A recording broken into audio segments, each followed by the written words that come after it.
New market থানার একটি হত্যা মামলায় বিজ্ঞ আদালতে নিয়ে আসা হয়েছে।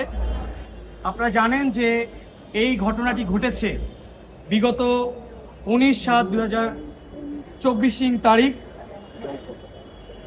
এই ঘটনায়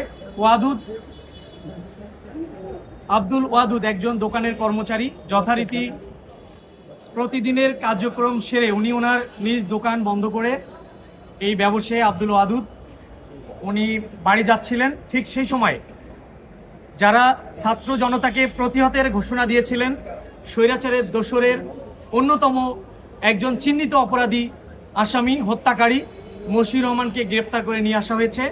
সেই মামলায় প্রসিকিউশন পক্ষে 10 দিনের রিমান্ড প্রেয়ার ছিল।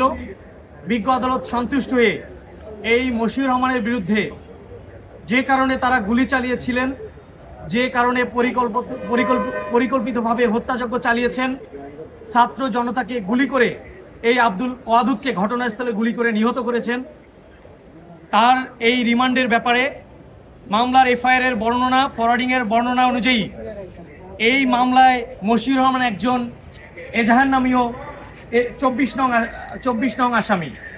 বিজ্ঞ আদালত সন্তুষ্ট হয়ে এই মামলার হত্যাকারীদের আরও কারা জড়িত এবং তারা কিভাবে হত্যাকাণ্ড চালালেন, এত সংখ্যক গুলি কেন করলেন, ছাত্র জনতাকে কেন তারা এই আন্দোলনকে দমন করার জন্য পরিকল্পিতভাবে একসাথে এতগুলো হত্যাকাণ্ড চালালেন, এজন্যই মূলত বিজ্ঞ আদালত রাষ্ট্রপক্ষের বক্তব্য শুনে আমরা প্রসিকিউশন পক্ষে বিজ্ঞ আদালতের প্রতি বক্তব্য উপস্থাপন করে আদালত সন্তুষ্ট হয়ে মশিউর রহমানের ব্যাপারে মশিউর রহমানের বিরুদ্ধে 7 দিনের রিমান্ড মঞ্জুর করেন।